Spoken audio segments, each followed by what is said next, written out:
next item, So and after the clerk calls it, I'm going to ask for any ex parte communications from the council members. 6A is public hearing on appeals to propose wireless small cell facilities, and you currently have 7 requests to speak.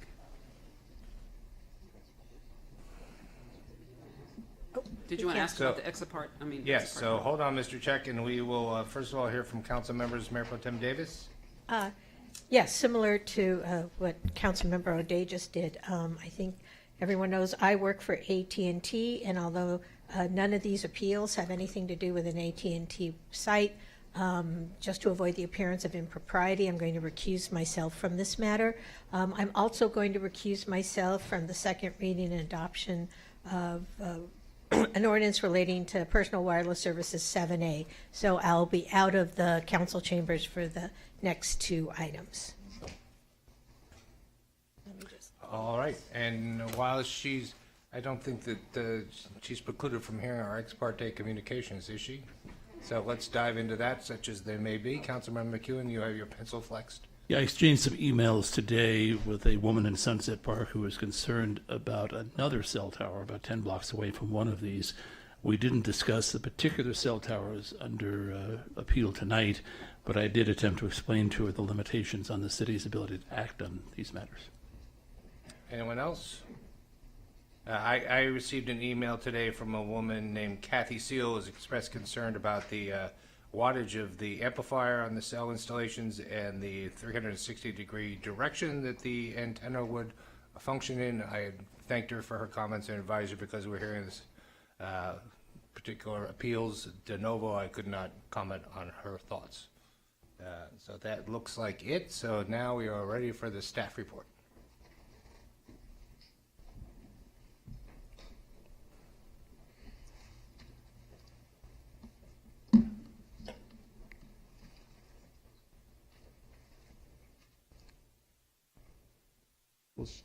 Are you changing the PowerPoint? Sorry.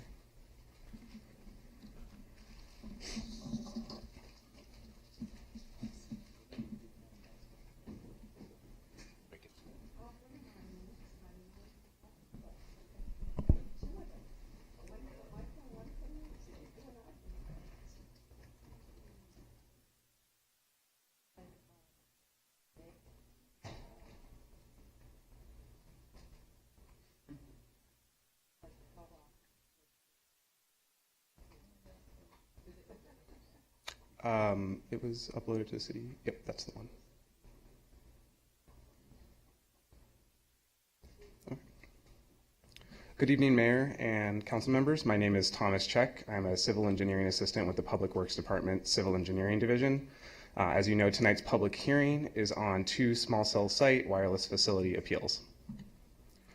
Small cell wireless facilities are a relatively new form of wireless technology being deployed in densely populated urban environments with the goal to increase network reliability. As opposed to larger macro cell sites, small cell sites are more compact and they use less power than macro cell sites. Further, small cell sites can be installed on existing city infrastructure such as streetlights, traffic signals, and wooden utility poles. To enable wireless carriers to install small cell sites on city infrastructure, the city developed a master small cell license agreement. In November 2017, Mobility, a wireless infrastructure provider acting on behalf of wireless carrier Sprint, entered a master small cell license agreement with the city. For comparison, the left photo shows a small cell site that's been installed on Ocean Avenue, and the right photo shows a macro cell site off Lincoln Boulevard in Venice. Federal law sets specific limits on local authority with regard to wireless facilities. Specifically, localities may not prohibit or have the effect of prohibiting the provision of personal wireless service facilities. Further, they may not regulate the placement of personal wireless service facilities based on the environmental effects of radio frequency emissions to the extent that the wireless facility complies with the FCC's regulations on radio frequency emissions. The city has also adopted local ordinances concerning public right-of-way wireless communications facilities, which have been codified in Santa Monica Municipal Code Chapter 7.70. To date, the Public Works Department has permitted 76 small cell sites within the public right-of-way. 2 more examples are shown on the right. Mobility submitted an application to install a small cell site on a city-owned streetlight in front of 902 18th Street. The city approved the application, finding that it met state, local, and federal laws. Manish Butte, an 18th Street resident, appealed the city's approval. So on the bottom right there, I apologize if you can't see it very well, the left photo is the existing streetlight pole, and the right photo is a photo simulation of the wireless facility on top of the streetlight pole. So for the next facility, Mobility also applied to install a small cell site on a city-owned streetlight pole in front of 2255-2261 23rd Street along the property line prolongation of the two parcels. The city approved this application, finding that it met local, state, and federal laws. Robert Brahami and Gracie Gomez, 23rd Street residents, appealed the city's approval. Tonight, Council has two actions that staff recommends. One is to approve wireless application 17 WIR 0083 by adopting the attached statement of official actions, and to approve wireless application 17 WIR 0131 by adopting the attached statement of official actions. At this time, I'm available for any questions. Thank you.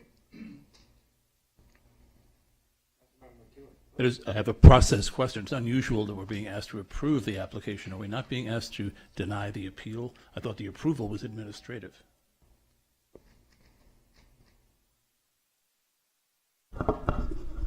Councilmember, you're asked to do both, to deny the appeal and to approve adopt the statement of official actions. But the only reason this is coming to us is because it is an appeal. That's In the right. normal course of things, this council would not be approving individual wireless sites, correct? That's right. The Okay. Public Works Department would do that. All right, I don't see any further questions, so in that case, we'll hear from the appellants. There are three of them. Are they all three here? Gracie Gomez, Robert Parami, and Manish Butte. Would you like to come up and make your case for the appeal? You guys doing this together, individually? Individually, sir. Individually. And how much time do you think you need? I'm going to go 5 minutes, not 5 minutes to rebuttal later. Okay. And which appellant are you? I'm Robert Parhami, All right. and this antenna will be placed within 35 feet of my bedroom. I do work with DARPA. I have experience with these high-tech antennas. These antennas are not safe, and this hearing is a fraud. I see outside in the binder that you've already signed off on the hearing. You've already signed the forms approving the antenna. I saw the forms outside. This hearing is a fraud. You're not considering the safety of the people of this city.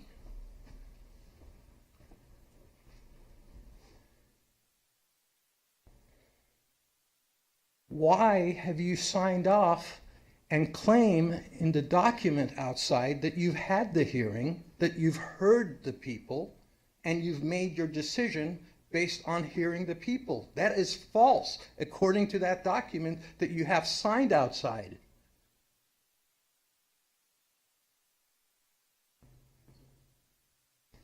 Do you have an answer for me on this? We're not aware what document you're speaking about. Can someone pull that binder in here, please? I'd like to ask a question, which is, what are you talking about? Because I've signed nothing. Yeah. Okay, there's a form out there that says, the very last page of section 6. The very last page of the last 2 pages of section 6. If you look at that, you will find that the city council has approved and signed off the permit.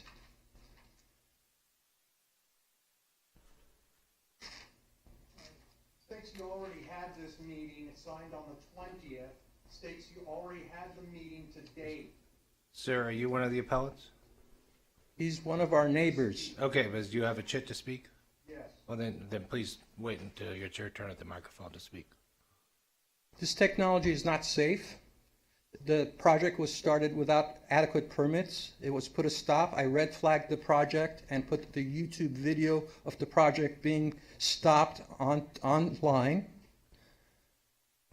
It has been documented that the project was started without a permit. The subsequent permit did not have a date on it. It did not have a date on it to hide the fact that it was started without a permit. This project will affect our property values, our health, our peaceful enjoyment of our neighborhood. You people are selling us out.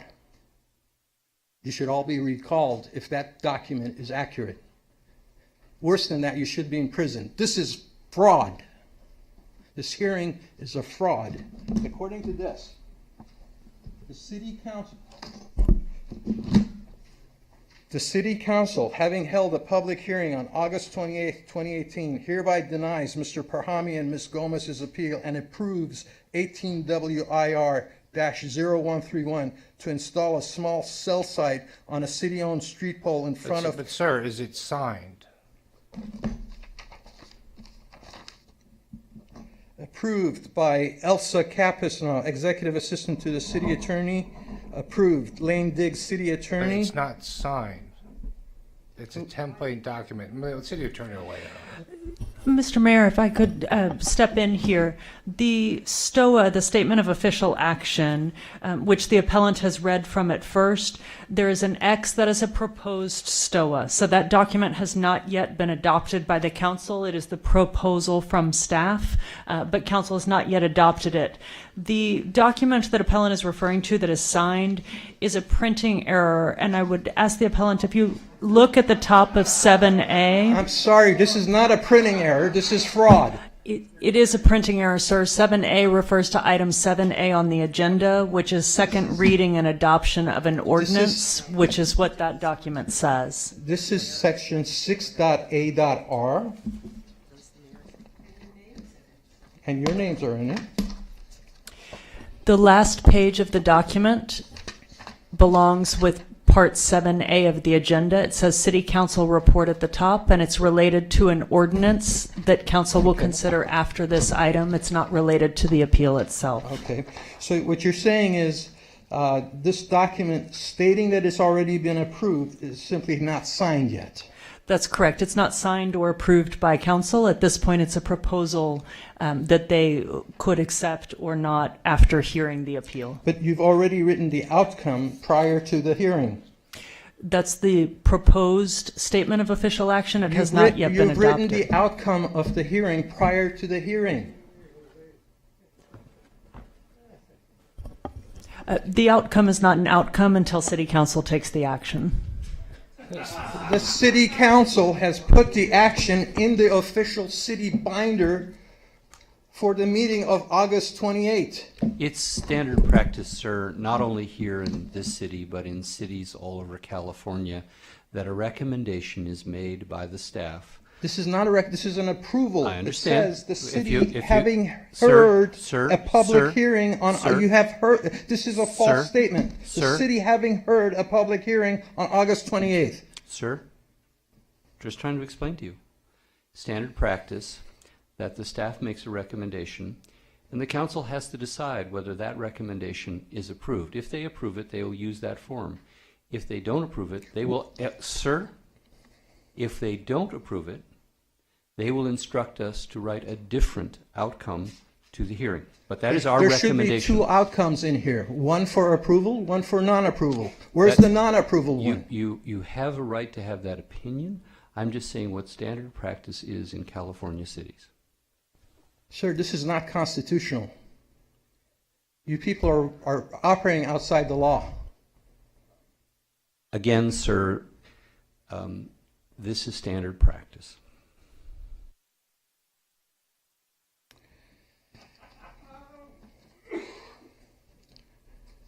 I believe you will be doing this city tremendous harm by approving these antennas. You will force me to move away from my home. You will bring the property value down as a result of creating an unhealthy situation in front of my home. People are dying of cancer everywhere. The rates are through the roof right now. You're ignoring what's causing these diseases in our society. You're selling out to these phone companies and cell phone towers for $2,500 pittance. Do you know how much money they're going to make off these antennas? The city will be liable for these antennas down the line. You individually, having violated your oath to the Constitution, are civilly liable. Thank you, sir. And you're saving the 5 minutes for rebuttal. Don't go to, I believe Councilmember McEwen may have a question for you. Please, we don't allow anyone to applaud or boo or express any emotions vocally so that everybody has a chance to feel they're being heard fairly. Okay? So if you want to support someone what they said, you can quietly wave your hands without making noise. Thank you. Councilmember McEwen. I'm a bit of a process hawk, so I'm really disturbed at the misapprehension of what is going on here. And sir, I would ask you to look at page 93 of that packet, the page that has 6A in the upper right-hand corner and starts with the bold words alternative actions. The second paragraph of that page says statement of official action. Statements of official action are provided as attachments Q and R should council deny the appeals. That's why they're there.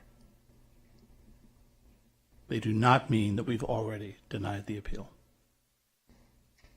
Can you find that document and affirm that you've seen it?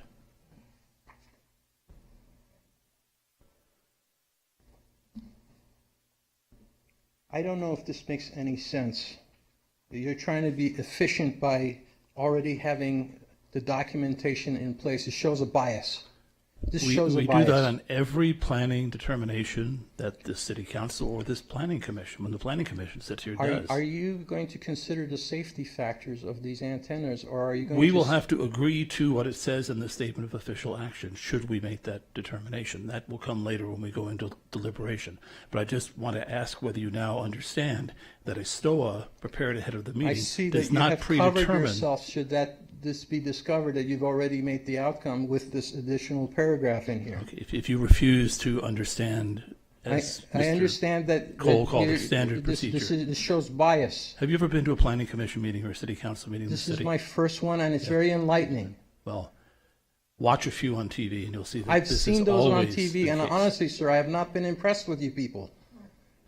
We can't write a statement of official action on the fly on the dais. That is why it's prepared ahead of time by staff, should we determine that that is the outcome we decide. If you'll give us some time, we'll have that determination. It is But too we have not made a disturbing to the decision yet. public to know that an outcome has already been written prior to an actual conversation And or your a hearing decision's by the apparently people. already been made before you hear what we have to say, so I guess we're sort of at an impasse. I feel that's the case with you as well. Sir, if I just may, for instance, what if we were looking at a possible ordinance, a new law? We would not sit up here and draft the law on our own. We'd have a recommendation from staff for a particular ordinance. But we might say, no, we do not want to pass this ordinance, but they would have the recommendation of the language for that law for us to review. That's the Okay, same well- thing the staff is recommending, that we deny the appeal. So they presented the language, should we want to deny the appeal? You should have the text for both outcomes. Both outcomes should be written. All If right. both outcomes are not written, it means you're biased. Yeah, I assure you, anyway. Yeah, if we deny the appeal, we're saying no. I mean, if we uphold the appeal, we're saying no on the cell towers. Anyway, we need to move on and hear from the rest of the appellants. Gracie Gomez? Yes. Welcome. Thank you. Well, good evening, and thank you for hearing me. This And is you my would like first- to say 4 minutes for rebuttal? I think I have 6 on there and 4 minutes for the rebuttal. Yeah, Yes, sorry. Thank you. Okay. So this is my first time speaking, so I've never spoke as it says here, although I understand your policies.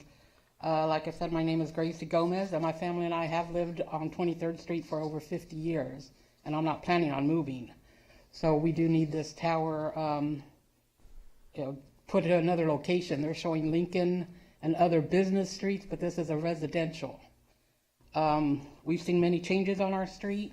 I've never come to city council complaining about anything about the traffic or anything. My family never has either, in fear of retaliation, actually. So we question the location also of the tower, because I've heard that someone had complained to the police department, and now this tower is coming up on 23rd. I don't know how they chose this street or that address. I'm just going to go through my notes because I am a little nervous. So I do feel that the tower in the residential street is a major problem, and that's why I'm here today. There's a lot of children on this street. As of this year alone, there are 9 children that have moved into this street. So new families are coming in. They're playing outside their front yard. I see them all day. I walk my pets a lot through this little proposed tower. I know that Mobility believes that these are safe towers. Research and science believes of that. But I'm here as living proof that science and research can be wrong. I've been living with a rare disease that I was finally diagnosed with at 8 years old because scientists and FDA and doctors realized 10 years after the fact that the medication they injected my mother with in the 60s was harmful, though they guaranteed at that time it was to do no harm. I have had more than 15 major operations removing cysts and have seen the numerous changes in medications and treatments, and know that science isn't perfect. I also suffer from skin cancer and have numerous removals of that. My doctor has therefore told me I should stay away from x-rays at dentists. They have to do the old-fashioned way, the sun, of course, and any towers. As to why they're putting them in a residential on the street where we walk, live, children play, there's alleyways that they could put that on. That's even bad, but at least the tower, the lines are already going there. So that's something to consider or on business streets. And that's why I stay away from the alleys. Actually, I don't walk my dogs through the alleys because of all these tower lines. Hold on. These same scientists that state that the human brain develops until we're 21. And that's something I do believe. And therefore I am concerned about our neighborhood children that are playing in their front yards all day. There are elderly there that live in their homes all day. Businesses, people usually are there 8 hours a day, not all day. Hindsight is 20/20, and therefore I ask you to reconsider the location of this tower you deem safe. With the numerous cancers and the brain cancers going on, my brother-in-law is dying of cancer, brain cancer right now. He's on the cell phone all the time. I don't know if it's towers, but they don't know. But that is a consideration that I believe. Thank you for your time and consideration. Thank you, Ms. Gomez. And now we hear from the third appellant. Welcome.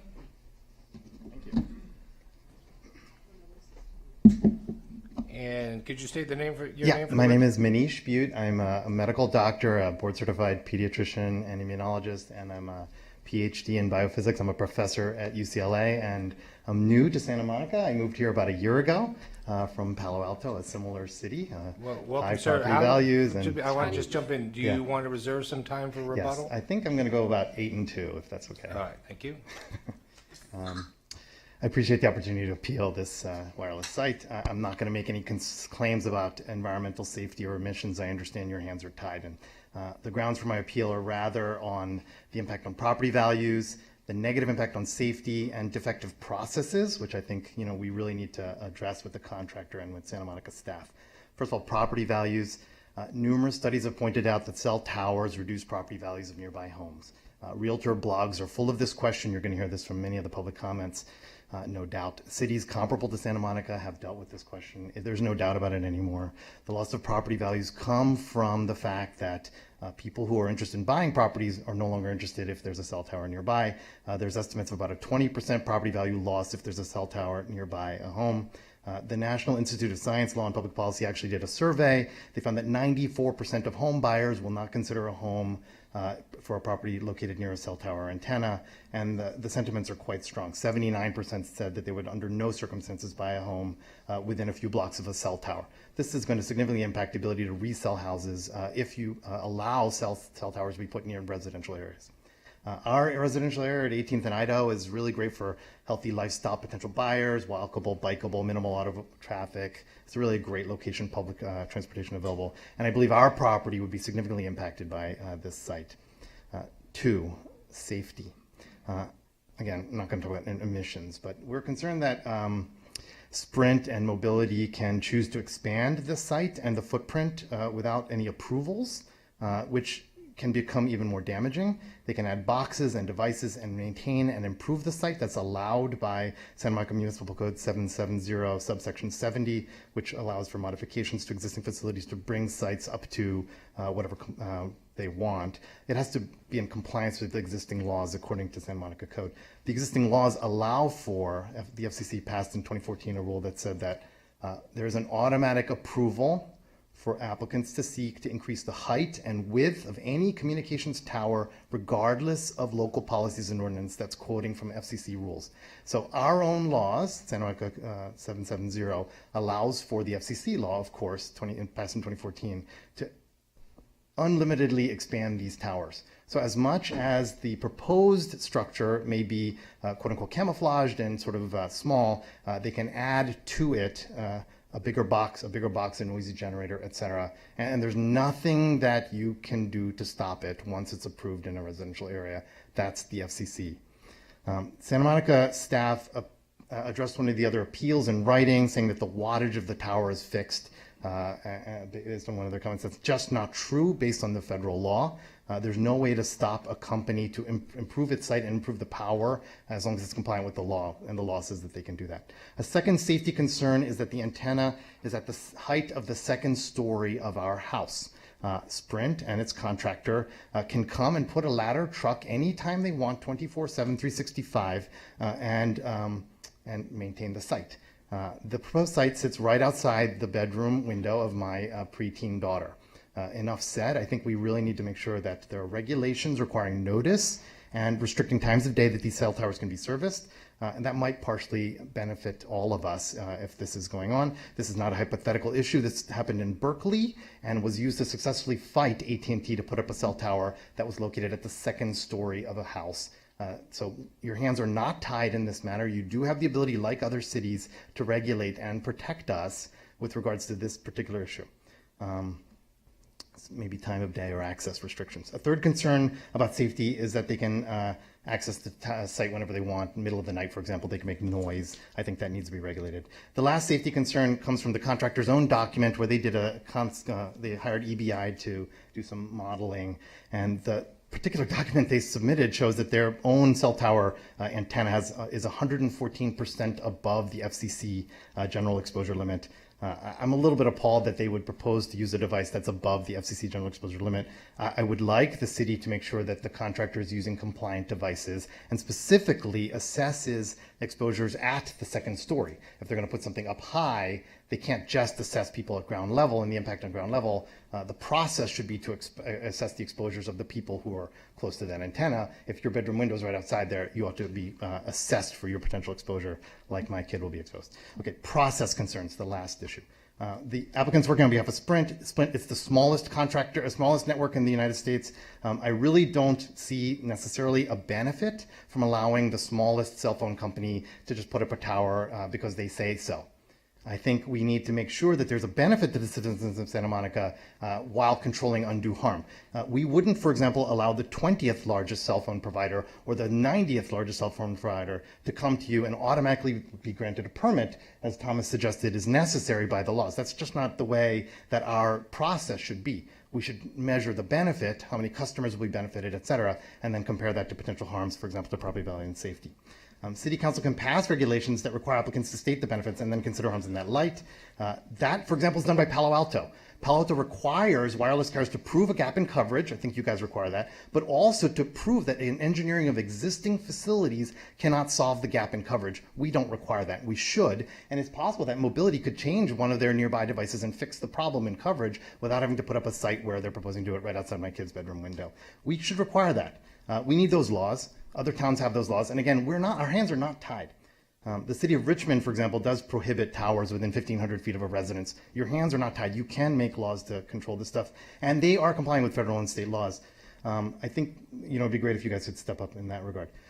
Santa Monica doesn't consider co-located towers. I think that's an important issue. If Verizon or AT&T came to you and said, hey, I want to put up a tower at that exact same site, it's working really well for Sprint, we'd like a tower there too. I want to make sure that our laws do restrict that. The city of Glendale does, for example. They require that on a map, two alternative sites are technically identified that could reduce the exposure if one of the sites is disfavored.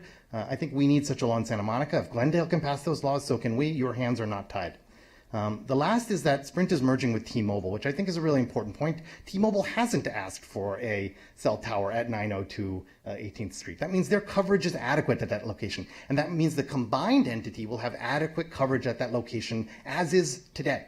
And so when they look back in time and say, why did we put up a tower at 902 18th Street? They'll say, oh, that was a misadventure of the previous company, Sprint. They thought they needed a site there. But the combined company, T-Mobile Sprint, doesn't need that site. I think, I don't blame the contractor for asking in 2016 to put up this site. They didn't have a crystal ball then. We don't need a crystal ball now, though. Now you can say, hey, this merger is going through. The combined entity doesn't need the site. They did need it in 2016, or they thought they did. They don't need it today. That's an action you can take today, and it doesn't require, any. I'm not making any sort of negative claims about the contractor. I think they did the best they could. I think the staff has ineffectual practices and processes which really need to be addressed. I don't like the idea that all the other mobility sites are on Pico, Santa Monica, Wilshire, and Montana, big streets, non-residential areas. Somehow 2 sites have managed to make their way onto residential areas, whereas all the other ones didn't. I think staff should address that. We actually noted that in our appeal, and staff decided not to address that in their appeal. Sorry, if that's my time. You have a question from Councilmember Vasquez. Go ahead, please. Is there an alley behind you there? A what? An alley in your in your block there on 23rd? I'm sorry, I'm on 18th, between 18th and 19th. There's not an alley between 18th and 19th. Oh, okay. There's on 23rd, okay. Thank you. So, sir, I have a question. You seem very informed about the laws, and particularly about the great extent that the federal laws have tied our hands about denying these particular facilities for anything that have to do with potential health effects from the emissions. But you made some salient points on some other issues, but most of them sound to me like very cogent recommendations about how we might do this process somewhat differently in the future. But aren't our hands a little bit tied right now because we have not made any regulations about co-location or process or the inability to expand or enhance the device in subsequent years, et cetera? I wish I were more familiar with all of Santa Monica municipal code, but there may be parts of the code that you can draw upon to stop this process at these sites that we're appealing, and maybe all the other mobility future sites that are being asked for, and enact laws at that point. Again, I'm really naive to this process, except that I do think it's possible. If there's a will, there's a way. Other cities in California have done it, as I've pointed out, and they are protecting their citizens while complying with federal and state laws. I think that is really possible. I want you guys to come home from this thinking that it is possible to actually protect us and not feel your hands are tied. Your hands are tied with regards to that health and safety stuff. I appreciate that. But all these other things these other cities took on.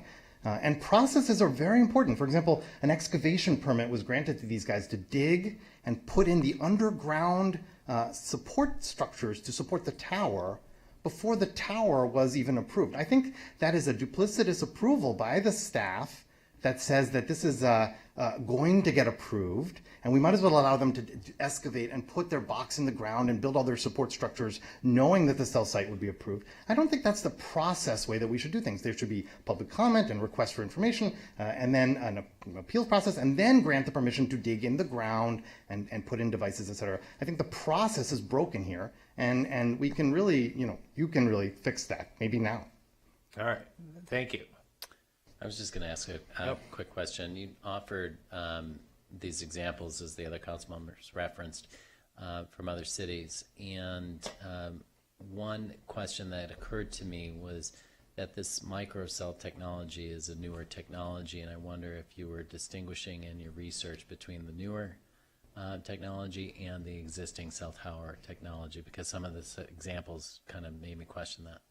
The laws of Glendale, Richmond, Palo Alto, Berkeley, they're not mentioning the exact, Right. devices that are being put up. It's more about things like, do we allow them near residences? Do we have a process for making sure that a different device could be modified to improve things? Those are general, and I think those are appropriate.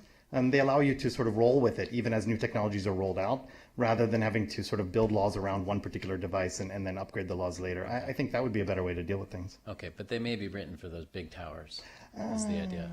Not the residential Well, I'm ones gonna- that I looked at. Like there's I'm gonna ask these other 1095 folks, too. Manning in Palo Alto was a residential site near a church. That was a residential Another microcell. church. I mean, I could tell you, you could Google this stuff and find it like I Yeah. did. Well, we'll find out some more along the way. Thank you. And Councilmember Hemmerich has a question for you. Yeah, you talked about the FCC Yeah. maximum limit. No. Oh, yeah. Sorry. Well, I think the contractor will be able to address that better. But in their own consultant, they hired a consultant to do environmental impact, and one of the tables says that it's 114% of the FCC limit. And hopefully they'll be able to address why they picked a device that seems to be above the limit. But I can't comment for them. That was a commission. They commissioned that. So you just picked that up from the study, but you don't know what the significance of the FCC limit is. That's what I'm asking you. I think mobility should be asked to Okay, address great. that question. Thank you very much. Sure. Thank you, sir. And with that, it's an artful segue because we will hear from the applicant now, who is Frank. The handwriting's so small, so you're going to have to tell me your last name. Hatzipancios. This is the microphone here with a red dot there. Hatzipancios. All right, and you want to speak on make your case for 6 minutes and save 4 minutes for rebuttal, is that correct? Yes. All right, take it away. First off, I'd like to thank the City Council for their time, Santa Monica's Public Works Department for the time that they put into this. I also want to thank everybody that showed up for their comments, and to the appellants who has provided robust comments and concerns. Just quickly, I just want to address a few points. Just for property values, I'm unaware of how accurate the studies are for property values and how they're affected. I found 3 myself online that rebut that it actually says that they're not affected, that people like to actually have better cell service in their area. So I think it's worth mentioning that I think there's multiple studies out there that can be done on both arguments. As far as some of the other comments that were made, as far as health, obviously the FCC has prevented any health concerns from being actually mentioned as something that could be grounds for a denial of this appeal. And I also want to just touch on process. I believe there was a mention of duplicitous approval for excavation permit and the permit for the installation of the antenna. I think the Public Works Department did recognize this, and there has been a consolidation of the excavation permit and the installation of the antenna at this point. And as far as the merger and for process, the merger with T-Mobile and Sprint at this moment has not gone through, and there is no indication one way or another whether or not it will go through.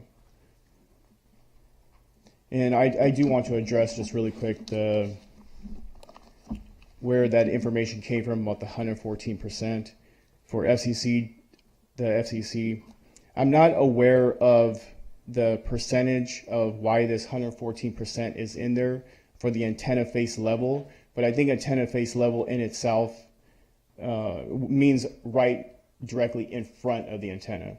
And to that point, the EME study that was stamped by a professional engineer, under that section it says, based on worst case predictive modeling, there are no modeled exposures on any accessible ground level or adjacent building working surface related to proposed equipment in the area that exceeded the FCC occupational and or general public exposure limits at this site. So that's the statement that's right above the table that has the 114%. And that concludes any comments that I would like to make, but I would like to take any questions from the City Council at this time. Councilmember Vasquez. when you were doing, I guess, your survey in terms of figuring out where the best place to locate this thing, is there an alley in proximity of where you currently put it now? From what I understand from the public, that there is an alleyway on 23rd that the site could have been placed. However, I would like to mention that when Sprint provided us with the information on where this site could actually be located, the spot that we actually chose, and in considering multiple other spots, and from their radio frequency engineers, they decided to go with that site because it provides the most outward antenna growth for propagation that Sprint would actually gain the maximal amount of consumer data that can be actually consumed by the public. So you're saying the strength, if it was put in the alley, wouldn't have been as strong? Correct. What's the difference?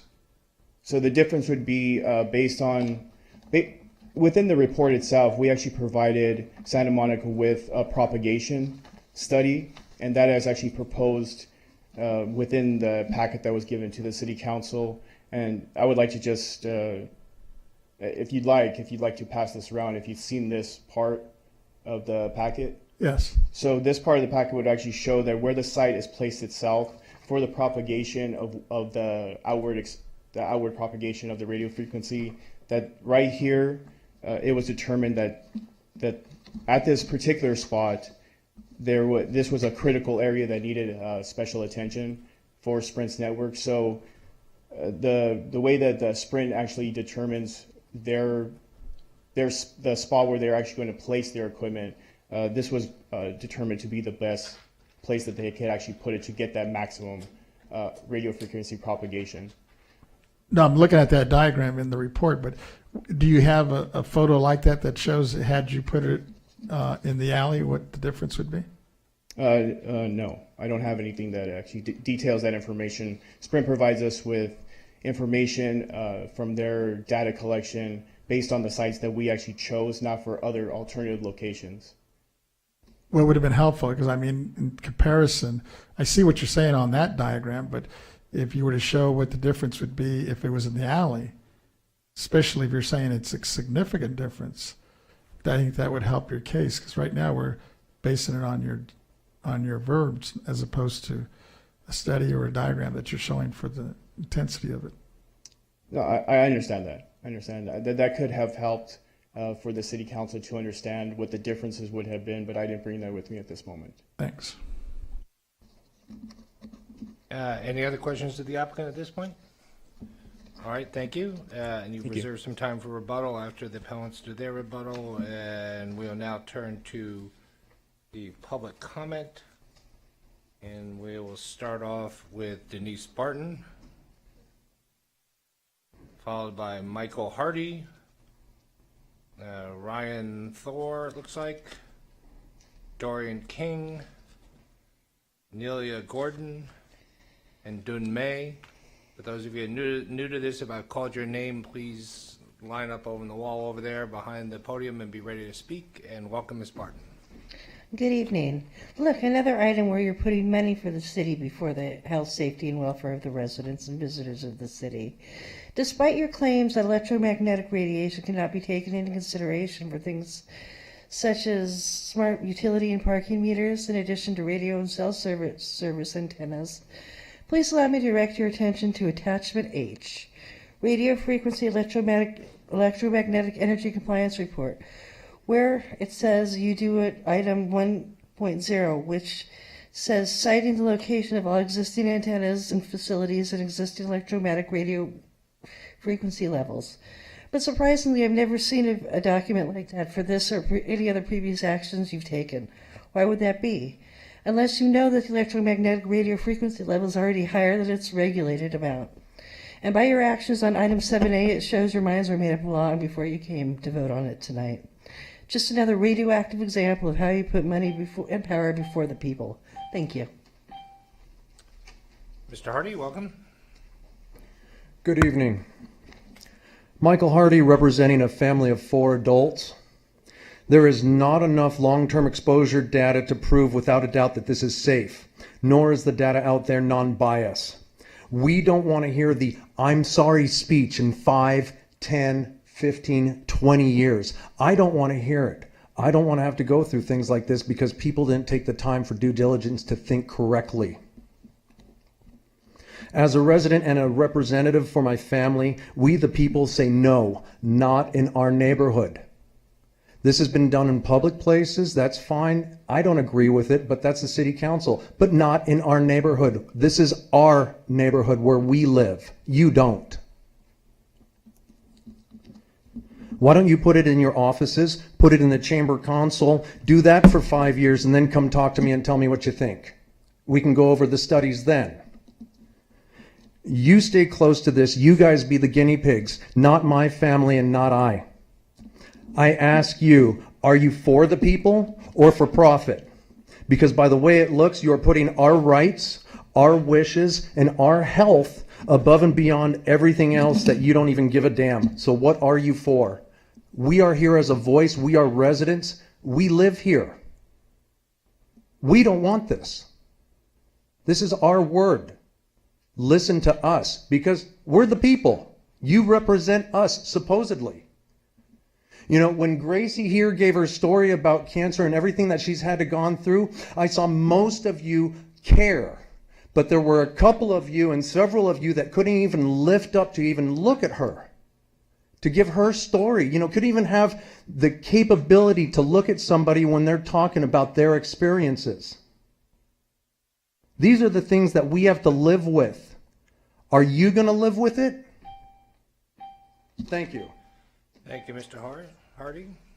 Ryan Thorpe? No, Neela Gordon. Do we have to go in order? It's up to them. I called their names first. If they'll let you go first, it's fine by me. I don't care. Go ahead. There you go. Hi. Welcome. Hi, I'm Neela Gordon. I live on 23rd Street, and these are just a few of my thoughts. At first, the civil engineer introduced this, a small cell site, as a new form. So that word new struck me as what happens when it's an old form. Will they improve it? Will it get bigger? Will it get strengthened? So I think there's too many questions for me about this cell site. I'm not sure what you think. I think that a lot of questions were raised today, and there's just too many unanswered questions. So I would like this not to be allowed in private neighborhoods. And I'm not sure which one of you said your hands are tied, but I feel that your hands are not tied because you could stop this process right this second and say no to this. So I encourage you to do that. Thank you. Thank you. Now we'll try Ryan Thorpe. Hi, Ryan Thorpe. I am a rehabilitation specialist and I work with people in healing specifically. And first of all, I'm familiar with the Delphi technique and that this is basically, you know, a staged hearing where you do already have an outcome predetermined, whether you say it or not. And for most people, if you don't know, the city of Santa Monica is a corporation. They are not your elected officials. They're a corporation and they have codes which they go by, and it's for profit. This is your board of directors right here. He's your CEO.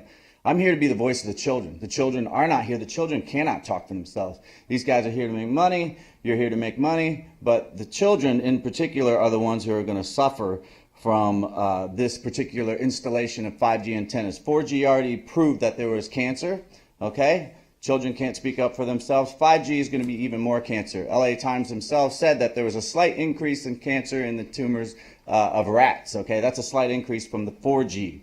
Okay, and then specifically, you know, FCC does not regulate any towers below 200 feet, okay, which means these towers are not going to be regulated by the FCC. I don't know how many of you have actually done your research on 5G towers, FCC regulations, but it's right here in Wikipedia if you want to look at it, okay? The FCC.gov, if you want to know, it'll tell you. They do not regulate towers below that 200 feet, okay? And then you can also go to the BabySafeProject.org where they have many doctors talking about unborn babies are the most affected by cell phone radiation, okay? Now this phone I can turn on airplane mode and it's not radiating me. I have that personal choice. But when you put this cell phone tower in front of a whole bunch of people, and if you go down to Bob's Market, there's a couple cell phone towers right there radiating the ball field that all the children play at.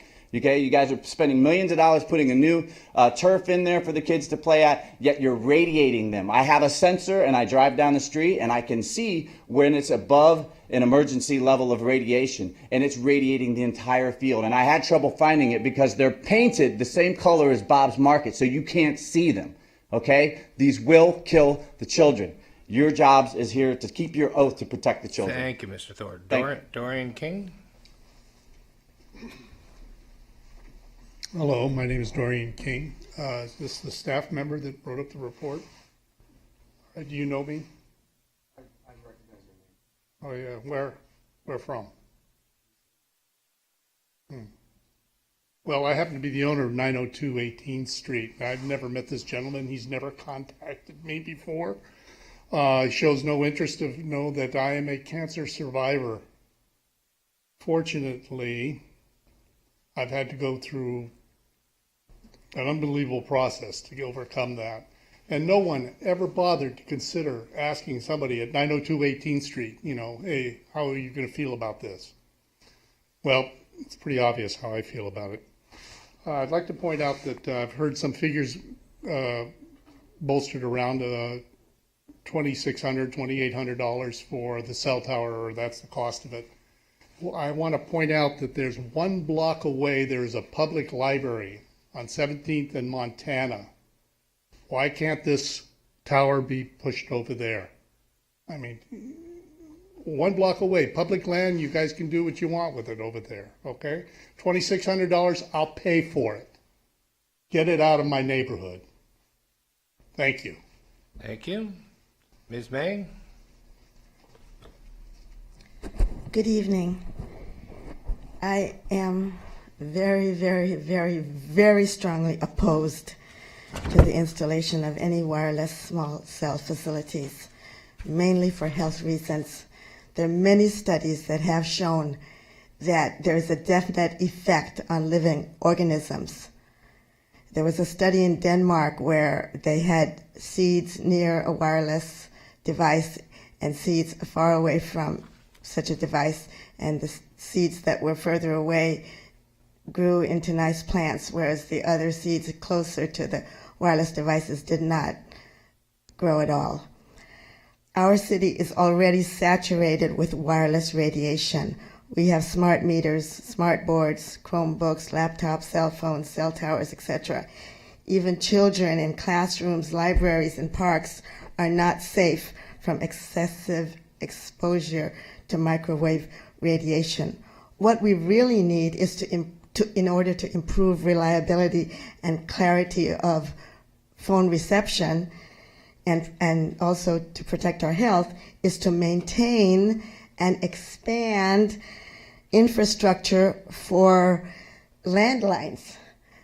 People are having trouble getting landlines. I personally know someone who is in remission from lymphoma, and he doesn't know how to get a landline. So please approve the appeals. Thank you, and God bless. All right, that concludes the public comment. Looking over the city attorney, do we now hear from the appellants or the applicant on rebuttal? This process always confounds me. Mr. Mayor, the appellant generally has a right to the last word. So we will hear the applicant's rebuttal.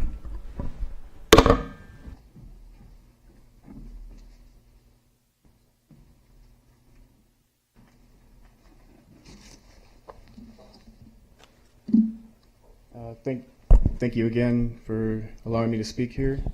I wanted to address one other point that was made earlier in regards to at least safety with regard to the equipment. So our EME study that was performed by a professional engineer actually details the maximum exposure of radio frequency that would be emitted with the equipment as currently going to be installed on the street light, should the city council allow that. So the equipment cannot be modified or changed out without the approval of the Public Works Department for Santa Monica. We would have to submit documentation like we did for the first application in order for that to actually happen. So there wouldn't be an opportunity for mobility to do this without the approval of Santa Monica's Public Works Department. And aside from that, if there's any other questions that the city council would have for me, I would be glad to answer any more questions. Any other questions? I guess not. Thank you. And now you. we hear from the appellants. Let's start with Ms. Gomez.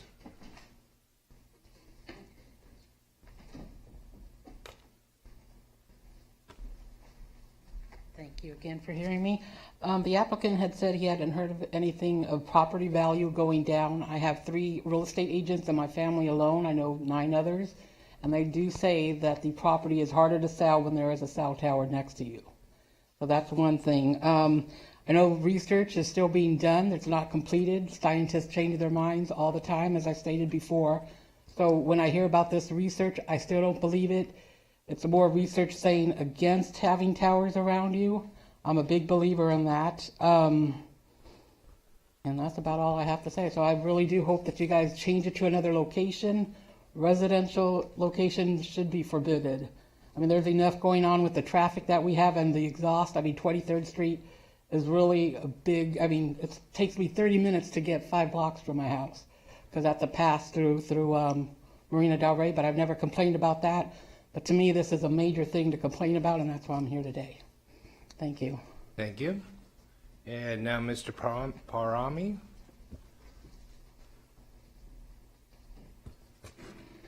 I believe the best thing the city council can do here to help property values and the city of Santa Monica is to deny these permits.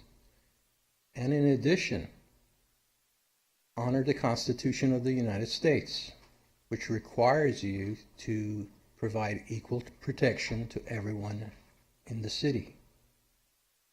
These cell towers, these antennas, their technical documentation state that cell phone company employees should not spend too much time near these antennas. Their own documentation state they're unsafe. The federal government does not have the right to tell you not to consider safety factors. That is unconstitutional. Not only is it unconstitutional, if you do violate the Constitution, you would be operating outside of the law, which would make you personally civilly responsible and liable.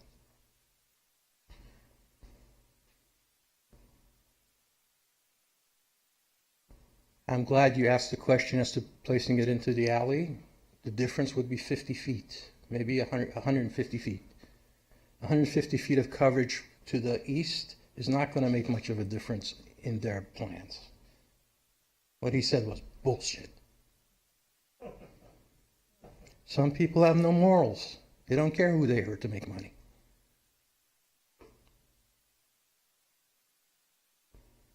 I sincerely ask you, please keep our properties safe, the values of our city high. If you challenge the FCC publicly, the value of Santa Monica will go through the roof because people know the city of Santa Monica looks out for its people, even stands up against the U.S. federal government that's out of control at times.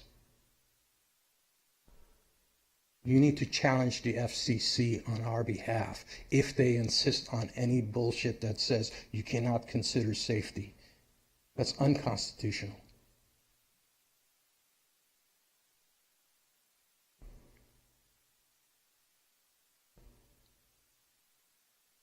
I wish you luck.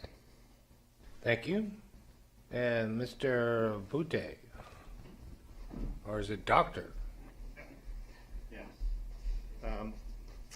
Okay, thanks again. So virtually all of the sites approved for mobility are in non-residential areas, Pico, Santa Monica, Wilshire, Montana Avenue. These sites are being somehow suggested in residential areas.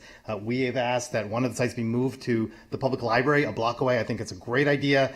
The contractor's own document that you guys have show a big red square in the library area. It seems to solve all the problems to move away from the residential areas. I think the contractor misemphasized one of his own documents talking about how it's FCC safe, but he didn't say that there are no model exposures on any ground level working surface related to proposed equipment in this area. Ground level is okay for stuff that's far away from homes. But remember, this stuff is being put right up against the homes, and there his contractor didn't model exposures in the homes. I'm not asking you to change exposure rules, but just They didn't model exposures in homes, and I think you can ask for that. So I'm asking you to reject these applications in the residential areas and then carefully monitor mobility as they proceed in the non-residential areas. Improve the process. This is a process gone awry. Pass regulations that other like-minded cities in California have already done to balance need with safety, security, and residential access.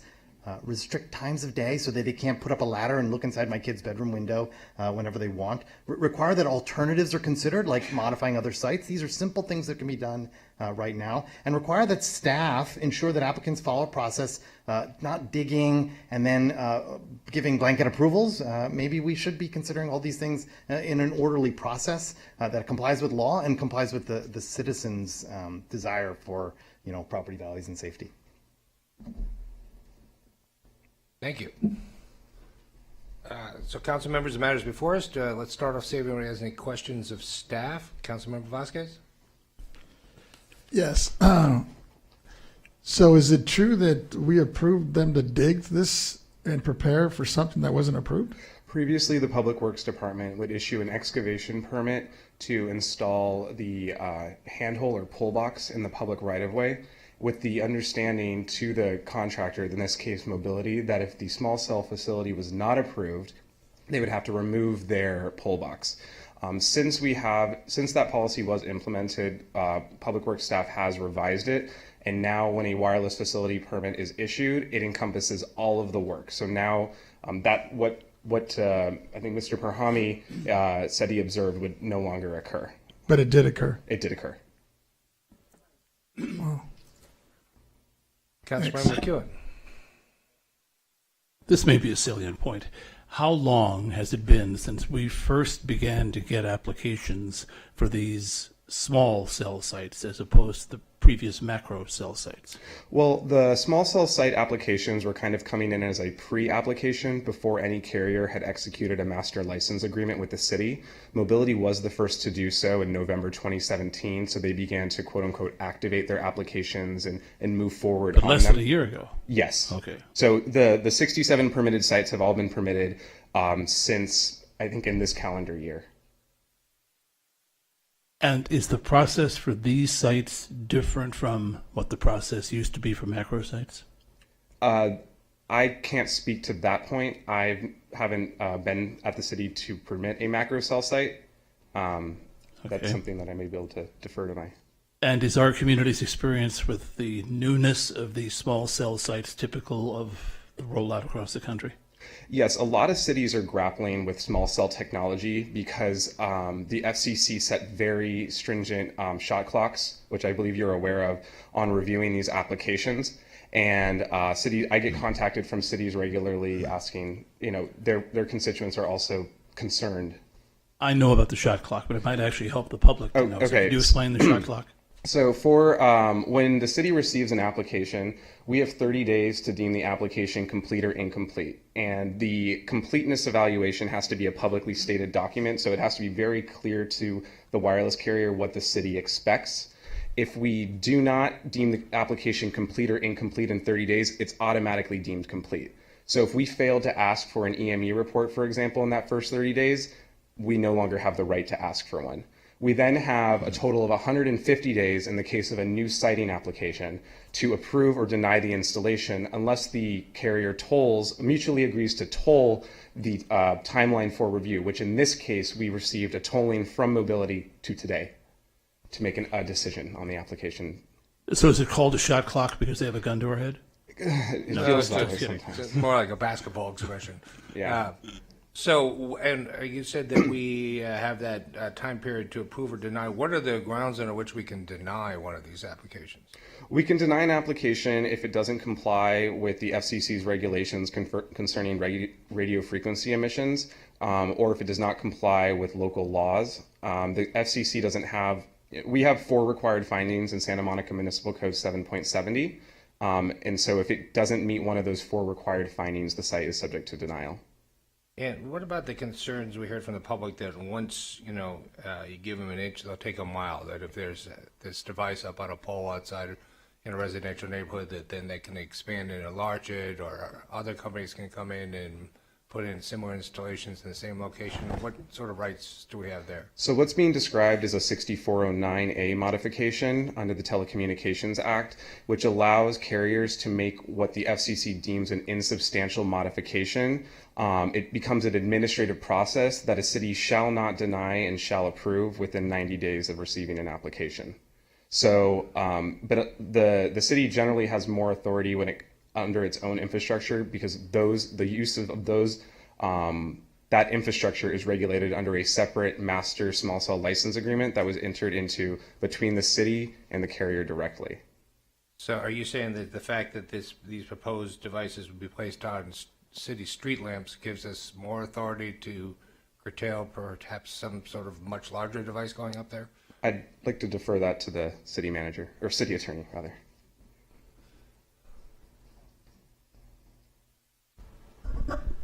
Council members, your authority is the same whether it's on the street light or a street pole.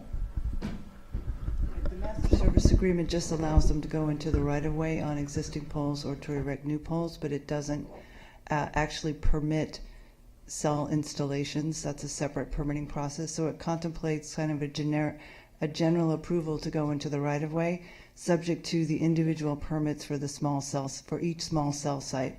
And then for each small cell site, it's subject to, as Thomas described, 6409, if it's a co-location and not a substantial modification, which means it has to be ministerially approved. And if it doesn't qualify, then it qualifies for under our existing ordinance and the 4 findings that are outlined in the staff report. Well, while you're up there, Ms. Cole, maybe you'd be best to answer this question. Do we have any authority, as we heard suggested, to regulate the hours the company might be able to service these devices?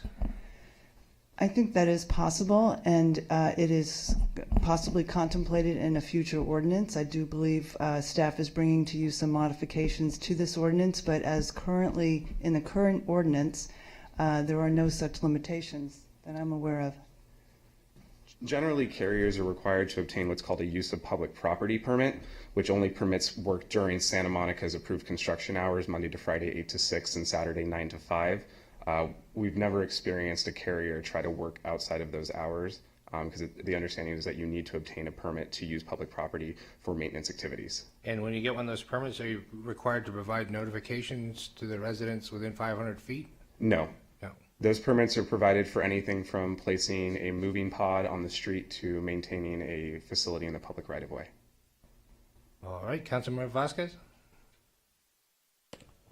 What's stopping us from moving it from where it's located in a residential spot to the alley?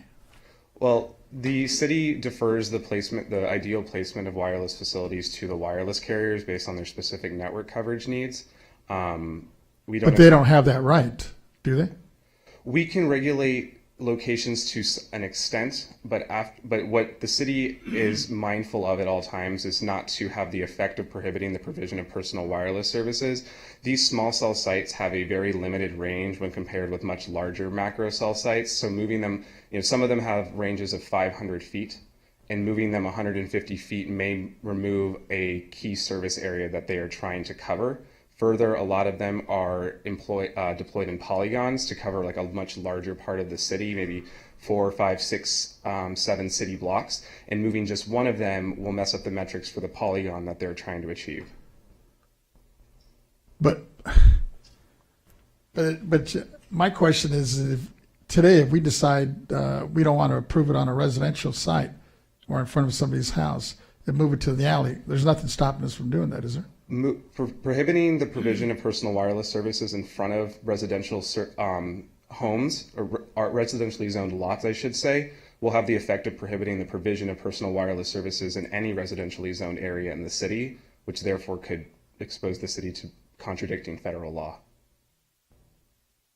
We don't have it anywhere in residential areas now, do we? We have one in a residential area on Franklin Street, and the city staff recently met with another wireless carrier where they were proposing more wireless facilities in residential areas. We don't really, again, dictate the deployment phasing, but the city is aware of a number of wireless facilities coming to neighborhoods like Ocean Park and other residential neighborhoods. And it should be noted that we are expecting as many as 600 small cell sites over the next few years. So these will not be concentrated solely in commercial areas. It's wherever there's a dense population of residents and visitors.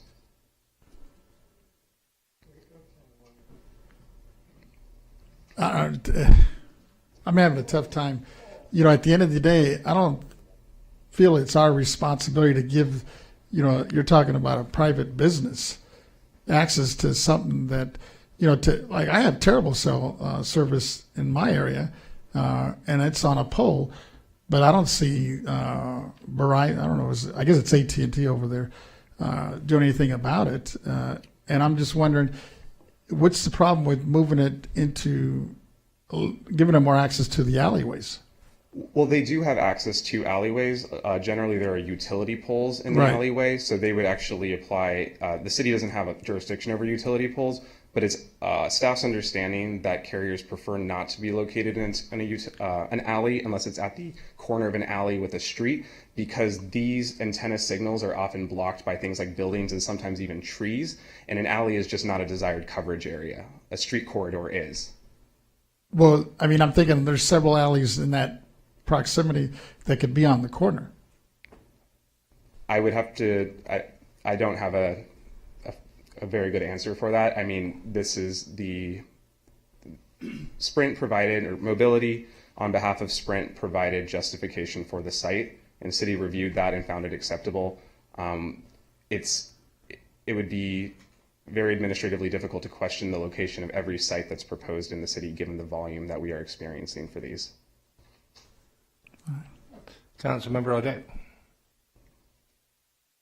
So just to be clear, so some of the testimony contemplated actions that we could take to perhaps, and including Ms. Cola said that we'll have some actions related to ordinances that will that will do some of the things that the testimony is requesting, I suppose, right? So considering different hours of serviceability, considering, all of that is available to us, but if it doesn't exist today, we're not really empowered to deny this.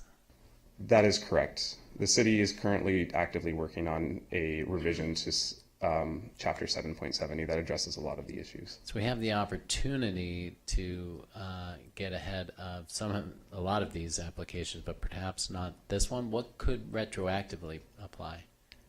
I wouldn't be able to speak to that, but city attorney. As a council member, we don't, as usual, we don't recommend applying laws retroactively. Well, let me be clear, I guess.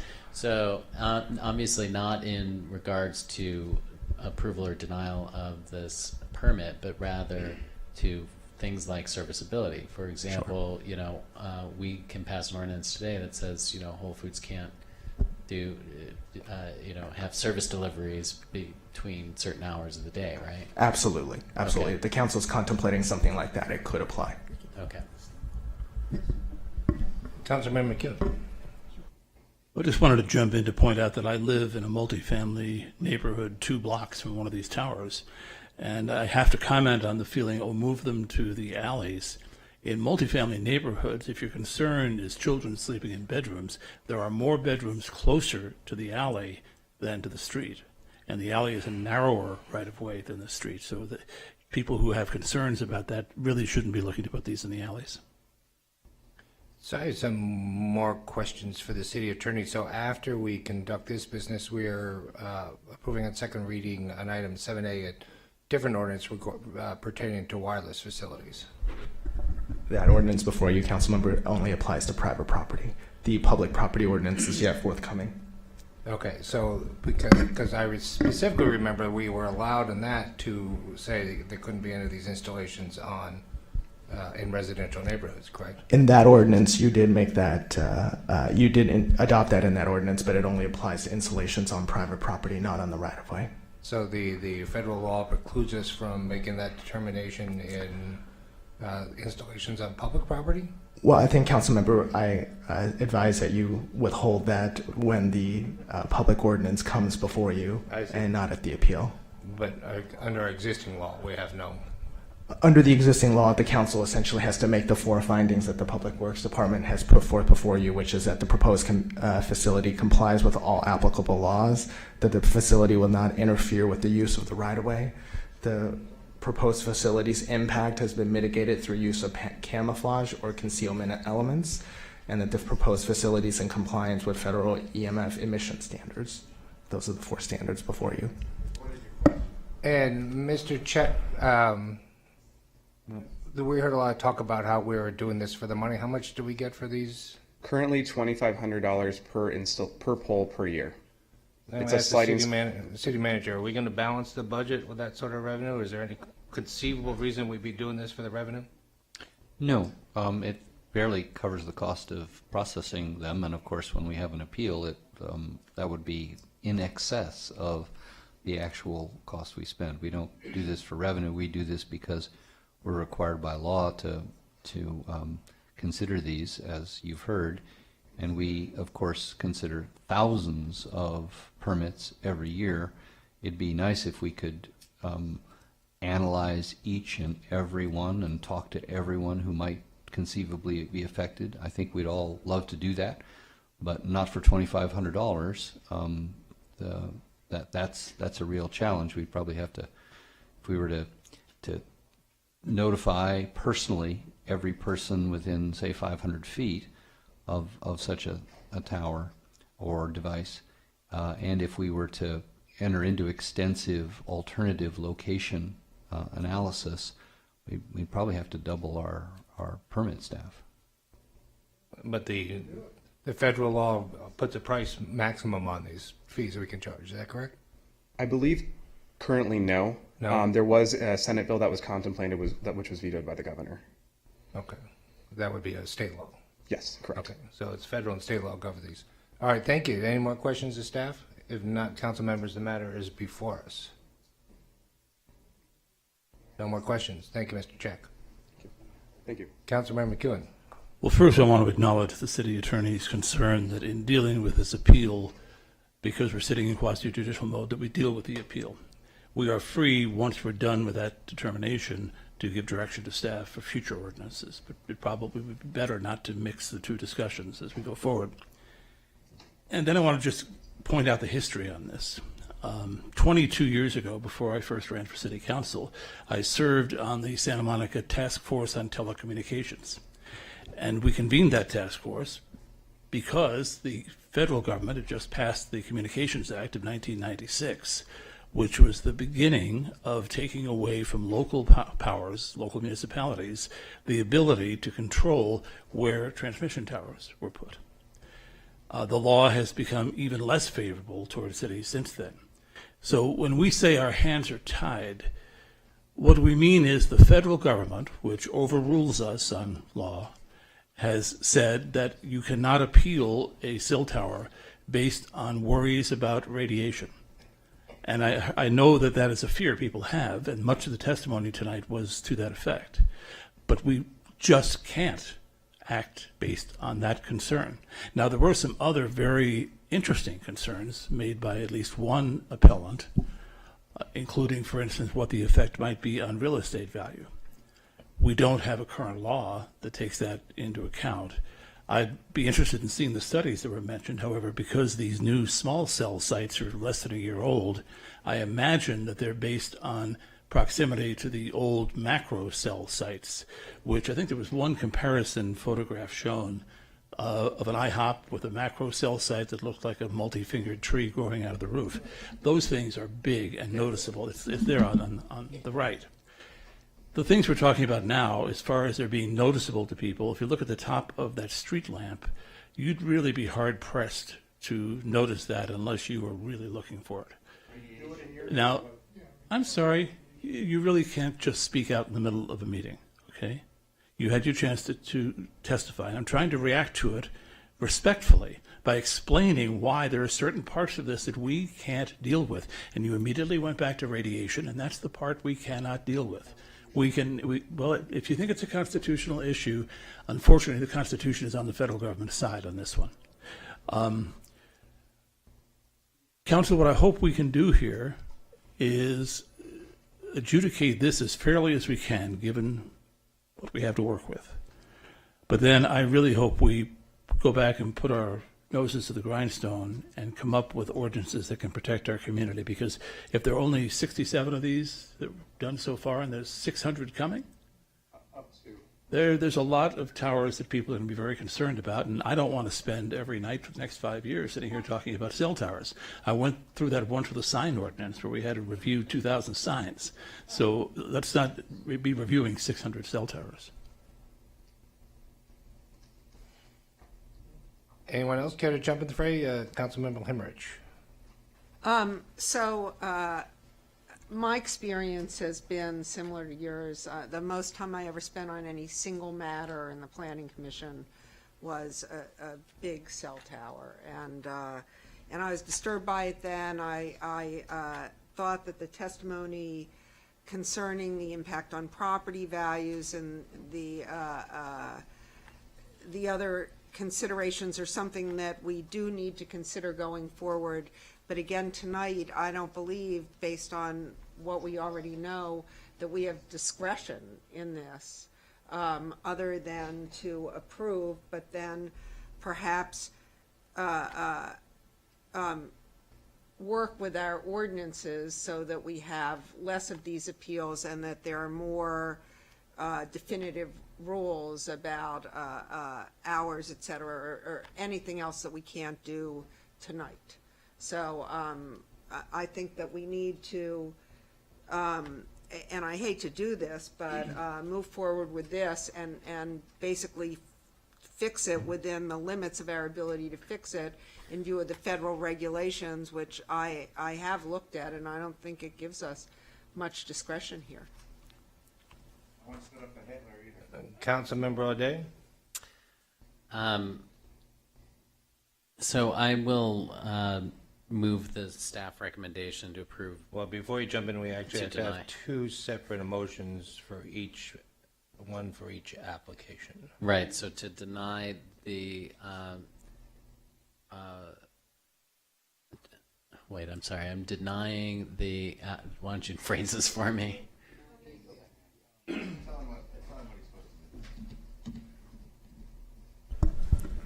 So it's deny the appeal and It's to uphold the, do you want to do this? And approve the wireless application. And approve the for wireless application. And this is- 17 WIR 0083. Right, and and adopt that's the the one, STOA. that's the one on 18th Street. So we have to do that one first, and then we'll do the second one. All right, so there's a motion on to deny the appeal and approve the application for the one on 18th Street by Councilmember O'Day. Is there a second? Second.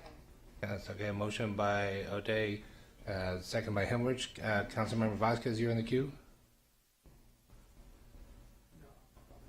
You're removing yourself. So no one wishes to speak to that, and then we'll have a roll call vote, please. Councilmember O'Connor? Yes. Oops, yes. Councilmember O'Day? Yes. Mayor, oh, I'm sorry, Mark, not here. Councilmember Hemmerich? Yes. Councilmember Vasquez? Yes. Councilmember McCune? Yes. And Mayor Winter? Yes. And then I'll make a motion to deny the appeal and approve the wireless application for 17 WIR 0131 and adopt the STOA. And that is for the one on 23rd Street. And we have a second? Second. Okay, again, motion by O'Day, second by Hemmerich for deny the appeal and uphold the application for the wireless application as noted by that particular number, but also known as the one on 23rd Street. Can we have a roll call vote, please? Councilmember McCune? Yes. Councilmember Vasquez? Yes. Councilmember Hemmerich? Yes. Councilmember O'Day? Yes.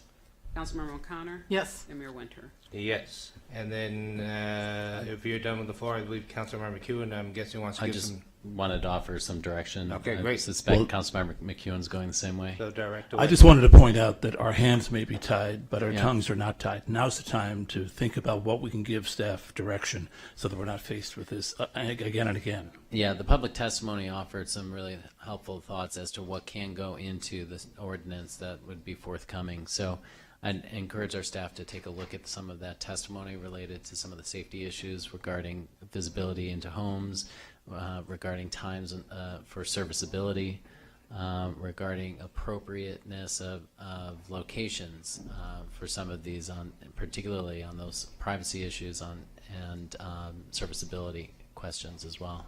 Perhaps also blight or perception of blight effect Yep. on real estate values. Mm-hmm. Any other? Staff has that direction? All right. And we would, I think, also further ask those who are here tonight as appellants to provide us with those concerns they expressed so we can follow up on them. And participate in the ordinance making. All right, and staff has got that direction from us. I think we all in concurrence with that. See no objection. Yeah, see no objections. That would be our direction of staff. And with that, we will move on to item 7A, please.